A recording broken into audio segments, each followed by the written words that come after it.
بسم اللہ الرحمن الرحیم۔ السلام علیکم فرینڈز، کیسے ہیں آپ سب؟ امید کرتی ہوں کہ آپ سب ایمان اور صحت کی بہترین حالت میں ہوں گے، اور میری دعا ہے کہ آپ سب کا آج کا دن بہت اچھا گزرے۔ آپ سب کا ویلکم ہے میری آج کی ویڈیو میں۔ آج کی ویڈیو میں میں آپ کے لیے ٹوٹل 15 ڈریسز لائی ہوں، جن کی پرائس ڈیٹیل آپ کو ڈسکرپشن باکس میں مل جائے گی۔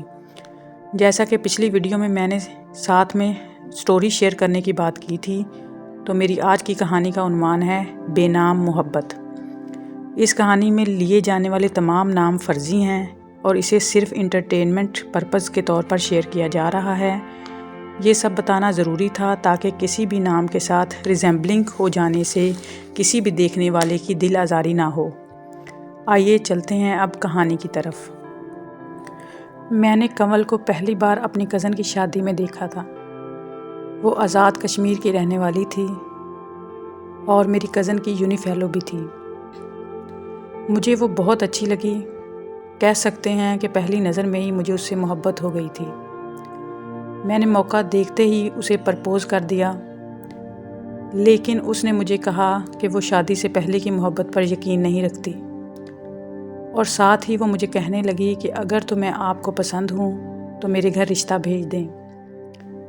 تو میں نے کزن کی شادی کے فوراً بعد ہی اپنے گھر والوں سے بات کی اور اپنے ماں باپ کو رشتے کے لیے ان کے گھر بھیج دیا۔ اس کے گھر والوں نے بھی اس رشتے کے لیے ہاں کر دی، اور اس طرح ہماری منگنی بھی ہو گئی۔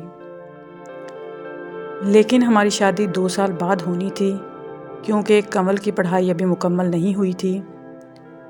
کنول لاہور کی ایک یونیورسٹی سے ماسٹرز کر رہی تھی اور ہاسٹل میں رہتی تھی۔ تو اس دوران میری اس سے فون پر بات ہوتی تھی۔ میں نے اسے کئی دفعہ بولا کہ میں آپ سے ملنا چاہتا ہوں، پر وہ مجھے صرف انکار کر دیتی تھی۔ مجھے کہتی تھی کہ شادی سے پہلے ملنا جائز نہیں ہے۔ اس کی ایسی باتوں کی وجہ سے وہ مجھے اور بھی پیاری لگنے لگی تھی۔ اسے اپنی اور اپنے گھر والوں کی عزت کا بہت خیال تھا۔ میری چھٹی ختم ہونے پر مجھے فرانس واپس جانا تھا، تو واپس آنے سے پہلے میں نے کنول سے دوبارہ یہ خواہش کی کہ میں فرانس جانے سے پہلے ایک بار تمہیں ملنا چاہتا ہوں۔ تو اس نے مجھے کہا کہ ٹھیک ہے، میں ایئرپورٹ پر آپ سے ملنے آ جاؤں گی۔ میں اپنی فلائٹ والے دن ایئرپورٹ پر 4 گھنٹے پہلے ہی پہنچ گیا۔ ایئرپورٹ پہنچ کر میں نے اسے کال کی تو اس نے مجھے کہا کہ میں تھوڑی دیر میں آتی ہوں۔ 2 گھنٹے کے مسلسل انتظار کے بعد میں نے اسے دوبارہ کال کی تو اس نے میرا نمبر مصروف کر دیا۔ میں وقفے سے بار بار اسے کال کرتا رہا، اور وہ 1 گھنٹے تک بار بار میرا نمبر بیزی کر دیتی رہی۔ پھر اس نے کال اٹینڈ کی اور مجھے کہا کہ میں نہیں آ سکتی، آپ چلے جاؤ۔ اس سے پہلے کہ میں اس سے وجہ پوچھتا یا کچھ اور کہتا، اس نے کال بند کر دی۔ جب میں نے اسے دوبارہ کال کی تو اس کا نمبر بند جانے لگا۔ میں بہت پریشان تھا۔ مجھے کچھ سمجھ نہیں آ رہا تھا کہ آخر وہ ایسا کیوں کر رہی ہے۔ اچانک ایسا کیا ہو گیا کہ اس نے آنا کینسل کر دیا، اور پھر بنا کچھ بتائے نمبر بھی بند کر دیا۔ ابھی میں اسی کشمکش میں تھا کہ اتنے میں میری فلائٹ کا ٹائم ہو گیا، اور میں اسے بغیر ملے ہی فرانس آ گیا۔ یہاں آ کر میں نے اسے کال کی تو اس کا نمبر پھر سے بند آ رہا تھا۔ میں اس کے گھر کال کرنے ہی والا تھا کہ میرے گھر سے کال آ گئی۔ مجھے میری امی نے بتایا کہ کنول کے گھر والے ہمارے گھر آ کر تمہارا رشتہ توڑ گئے ہیں۔ یہ سن کر میرے پاؤں تلے زمین نکل گئی۔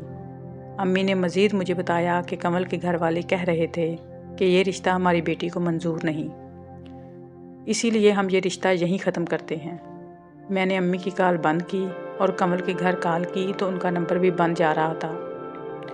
کنول اور اس کے گھر والوں سے بات کرنے کی اور رشتے سے انکاری کی وجہ جاننے کی بہت کوشش کی میں نے۔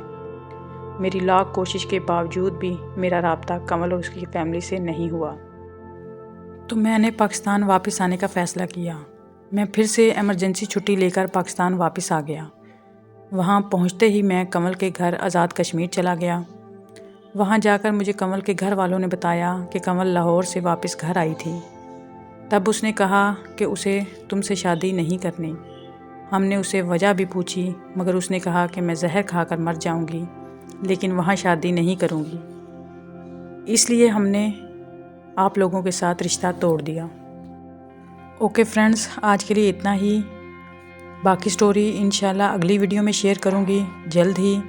امید کرتی ہوں کہ میری آج کے ڈیزائنز اور سٹوری آپ کو پسند آئی ہوگی۔ مزید ڈیزائنز دیکھنے کے لیے میرے چینل کو سبسکرائب ضرور کریں اور بیل آئیکن کو پریس کرنا بالکل نہ بھولیں۔